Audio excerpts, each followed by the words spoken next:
তারা আমাদের বলে আমাদের তারা ভ্রাতৃত্ব শিখায়, যারা মসজিদ ভেঙে মন্দির নির্মাণ করে তারা আমাদের কিসের ভ্রাতৃত্ব শিখায়? তারা বলে তাদের হিন্দু ভাইরা নাকি আমাদের দেশে অসুরক্ষিত, তারা নাকি নির্যাতিত। আপনারা দেখেন পৃথিবীর বুকে এক নাম্বার মানে সংখ্যালঘুদের উপর নির্যাতন এক নাম্বার আছে ভারত। সেই ভারত আমাদের বলে তারা আমরা নাকি আমাদের দেশে সংখ্যালঘুদের নির্যাতন করি। হয় জন্মভূমি না হয় মৃত্যু, হয় এদেশের স্বাধীন সার্বভৌমত্ব একটি দেশ প্রতিষ্ঠা হবে, নয়তো আমরা এই দেশের জন্য প্রতিভার জন্ম নিয়ে প্রতিবারই শহীদ হব। আমি ভারতের সরকার মোদীকে বলতে চাই, আপনি ভুলে যাননি 2018 সালের কথা, যে সময় স্বৈরাচারী সরকার ক্ষমতায় থাকার পরেও আপনার বিরুদ্ধে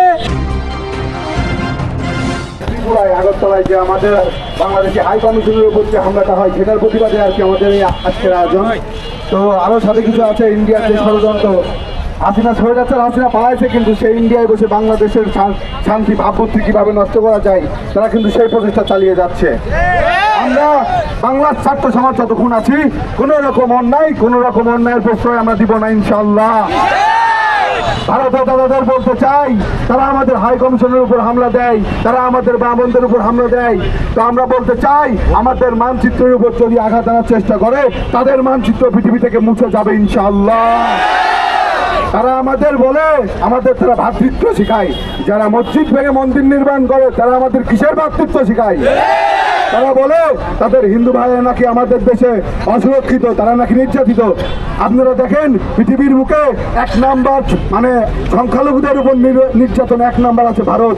সেই ভারত আমাদের বলে তারা আমরা নাকি আমাদের দেশে সংখ্যালঘুদের নির্যাতন করি। আমাদের দেশের সবচেয়ে বেশি নিরাপত্তা আছে বাংলাদেশের যে সংখ্যালঘু নিগোষ্ঠী, তারা সব থেকে নিরাপদে আছে।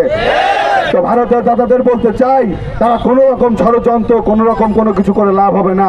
বাংলার আপামর ছাত্র জনতা, আপামর জনগণ আমরা সকল ইতিহাসে যেরকম রুখে দাঁড়াইছি ভবিষ্যতে আমরা সেরকম রুখে দাঁড়াবো ইনশাআল্লাহ। তো বেশি কথা বলবো না। তো ভারতীয় যেসব দালালেরা আছে তারা হুঁশিয়ার, সাবধান, পিঠের চামড়া কিন্তু থাকবে না। ইনকিলাব জিন্দাবাদ। বাংলাদেশের একটি প্রান্ত থেকে বলে দিতে চাই, ভারতকে হুঁশিয়ারি করে দিতে চাই, আপনাদের অস্ত্র বেশি থাকতে পারে, জনসংখ্যা বেশি থাকতে পারে, কিন্তু আমাদের মতো রক্ত এবং ইমানি শক্তি আমাদের থেকে আপনাদের কখনোই বেশি হতে পারে না। আমরা বারবার লড়াই করে রক্ত দিয়ে জীবন দিয়ে এই দেশকে স্বাধীন করেছি, সুতরাং আমাদের দেশের দিকে যদি আরেকবার চোখ তুলে তাকান তাহলে আপনাদের সেভেন সিস্টার ভেঙে যেতে সময় নেবে না। আমরা ভারতের আগ্রাসনের বিরুদ্ধে সবাই কাঁধে কাঁধ মিলিয়ে অবশ্যই রুখে দাঁড়াবো। আমরা ভারতীয়দের আগ্রাসন, ভারতীয়দের যে আমাদের ঘরে বসে যে ষড়যন্ত্র করে, তারা যে ইস্কন দিয়ে সেই আওয়ামী লীগ প্রাচীবাদ যারা দেশকে অস্থিতিশীল করে এবং তারা এখনো থেমে নেই। একবার ইস্কন, একবার এ লীগ, একবার রিক্সা লীগ, একবার শ্রমিক লীগ, নানা লীগ দিয়ে যারা অস্থিতিশীল করার সিদ্ধান্ত গ্রহণ করছে তাদেরকে হুঁশিয়ার করে বলে দিতে চাই, এই বাংলায় আপনাদের মতো দালাল আওয়ামী লীগ, ছাত্রলীগ, প্রাচীবাদ, রিক্সা লীগের ঠাঁই হবে না। ছাত্র জনতা এখন কথা বলতে পারে, আপনাদের জোরে গলায় আর কোনো কথা হবে না। বর্তমানে যাচ্ছি আরো বসে উপদেষ্টা পরিষদে আছেন, বড় বড় ক্ষমতায় আছেন, তাদের উদ্দেশ্যে বলে যেতে চাই, আপনারা ভারতীয়দের বিরুদ্ধে সর্বোচ্চ রুখে দাঁড়াবেন, নইলে ছাত্র জনতা কিন্তু আপনাদের বিরুদ্ধে রুখে দাঁড়াবে। ঠিক আছে, আমি এই বলে আমার সংক্ষিপ্ত আলোচনা শেষ করছি। এই মুহূর্তে সংক্ষিপ্ত আলোচনা রাখবেন 24 জুলাই আগস্টের গণঅভ্যুত্থানের পরে আমরা যে স্বাধীন বাংলাদেশ পেয়েছি পুনরায় কয়েক হাজার ছাত্র জনতা এবং সাধারণ জনতার লাশের মাধ্যমে। আমরা ভারতের দালালিদের একটা কথাই বলতে চাই, এই দেশে আর আওয়ামী লীগ ক্ষমতায় নেই, এই দেশে আর আওয়ামী লীগ ক্ষমতায় নেই। আপনারা যদি মনে করেন আওয়ামী লীগের মতো আধিপত্য বিস্তার করে আমাদের উপর নির্যাতন করবেন, তাহলে আমাদের ছাত্র সমাজ কিন্তু সেটা মেনে নিবে না। আমাদের ছাত্র সমাজ সর্বদা ফ্যাসিবাদের বিরুদ্ধে রুখে দাঁড়াবে, দালালিদের বিরুদ্ধে রুখে দাঁড়াবে, ইন্ডিয়ার যত দালাল আছে সকলের বিরুদ্ধে রুখে দাঁড়াবে। রক্ত আমাদের ছাত্র জনতা দিয়েছে, রক্ত আমাদের ছাত্র জনতা আরো দেবে, কিন্তু এই বাংলায় ভারতীয় কোনো দালালিদের ঠাঁই হবে না। আরো বলতে চাই, ভারতের আগরতলায় বাংলাদেশ সহায় কমিশনের যে উপরে যে হামলা হয়েছে, সে হামলার জন্য ভারতকে অবশ্যই ক্ষমা চাইতে হবে। তাহলে আমরা বাঙালি ছাত্ররা, আমরা বাঙালিরা তাদের বিরুদ্ধে সর্বদা অ্যাকশন নিতে প্রস্তুত আছি। আমি বেশি কথা বলতে চাই না, শুধু এতটুকুই বলতে চাই, বাঙালিদের উপর যে সকল ষড়যন্ত্র হচ্ছে ইন্ডিয়া থেকে, সে সকল ষড়যন্ত্র রুখে দেওয়ার জন্য আমরা ছাত্র সমাজ সর্বদা প্রস্তুত আছি। এই বলে আমি আমার সংক্ষিপ্ত বক্তব্য। সংগ্রামী আপামর জনতা, আপনারা সবাই দেখতে পাচ্ছেন 5ই আগস্টের গণ অভ্যুত্থানের পর এই স্বাধীন বাংলায় আওয়ামী লীগ এবং তার দোসররা দেশে এবং দেশের বাইরে থেকে এই গণ অভ্যুত্থানকে ব্যর্থ করার চেষ্টা করতেছে এবং এই বাংলাদেশকে একটি অস্থিতিশীল পরিবেশের দিকে ধাবিত করার জন্য নানাভাবে বিভিন্নভাবে ষড়যন্ত্র করে যাচ্ছে। এই ইসকন নামের হিন্দুত্ববাদী যে জঙ্গি সংগঠন, এই সংগঠনকে তারা ব্যবহার করে বাংলাদেশে শুধু নয় সারা বিশ্বে এই হিন্দুত্ববাদের, আসলে এটা হিন্দুত্ববাদ না, এটা শুধুমাত্র ইন্ডিয়ার বিজেপির উদ্দেশ্য প্রণোদিত একটি জঙ্গি সংগঠন, যে সংগঠন বাংলাদেশ সহ বিভিন্ন দেশে আমার সাধারণ হিন্দু ভাইদের মাধ্যমে আমাদেরকে বিভিন্নভাবে অস্থিতিশীলতার দিকে নিয়ে যাচ্ছে। শুধু তাই নয়, এই ইসকনকে ব্যবহার করে সারা বিশ্বে বিজেপি এবং তার ক্ষমতা পালিত যে সংগঠন আছে, তারা তার মাধ্যমে সারা বিশ্বে একটি অসাম্প্রদায়িক যে আমাদের যে মনোভাব আছে সেটিকে বিচ্ছিন্ন করে দিয়ে সাম্প্রদায়িক হিন্দুত্ববাদের সাম্রাজ্য প্রতিষ্ঠা করতে চায়। আমি বলতে চাই, আওয়ামী লীগ এবং খুনি হাসিনাকে যদি সাহস থাকে আমাদের সামনে আসেন, খেলা হবে। কিন্তু কোন সাম্প্রদায়িক কোন গোষ্ঠীকে ব্যবহার করে বাংলাদেশে অস্থিতিশীলতার পরিবেশ করার চেষ্টা করবেন না। মনে রাখবেন, আমরা বুলেটের সামনে দাঁড়ানোর শক্তি পেয়েছি।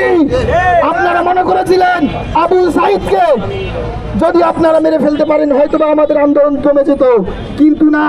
আজকে খুনি হাসিনা আপনাকে দেখাতে চাই, একজন আবু সাইদকে আপনি খুন করেছেন, কিন্তু হাজার হাজার আবু সাইদ আজকে এই কুমারখালীতেই আছে।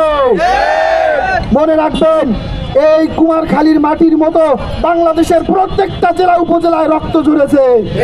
আপনারা দেশে থেকে বাইরে থেকে যতই ষড়যন্ত্র করেন না কেন, এই ছাত্র জনতা আবারও রুখে দাঁড়াবে।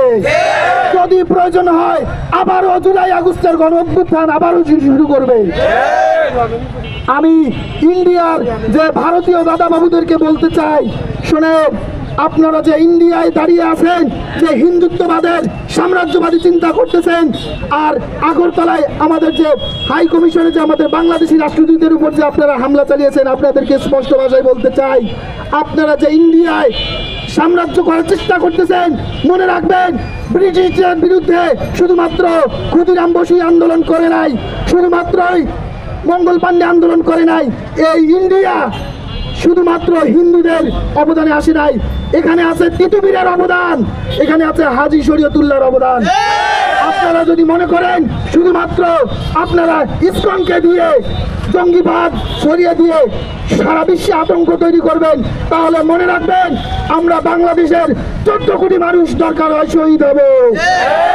প্রয়োজনে আমরা আমাদের এই জন্মভূমি রক্ষার জন্য, জন্মভূমিকে একটি স্বাধীন এবং সার্বভৌমত্বশীল দেশ প্রতিষ্ঠা করার জন্য, জনগণের অধিকার প্রতিষ্ঠা করার জন্য যত রকম চেষ্টা করা দরকার, যত রকম ত্যাগ করা দরকার, আমরা বৈষম্য বিরোধী ছাত্র আন্দোলন এবং ছাত্র জনতা সকল ধরনের চেষ্টা করে যাব। তবুও ইসকন নামের কোন জঙ্গি সংগঠনের এজেন্ডা, কোন সাম্প্রদায়িক এজেন্ডা এই স্বাধীন বাংলায় আর প্রতিষ্ঠিত করতে দেওয়া হবে না, হবে না, হবে না। আমি ইসকনের উপর একটা কথাই বলতে চাই, আপনারা আমাদের সাহসী বিপ্লবী সাইফুল ভাইকে নির্মমভাবে শহীদ করেছেন। আপনাদের উপরে একটা কথা, এই বাংলাদেশে আর যদি কোনো অরাজকতা করার চেষ্টা করেন, মনে রাখবেন, এই বাংলাদেশের ছাত্র জনতা আবারও আপনাদেরকে প্রতিরোধ করবে।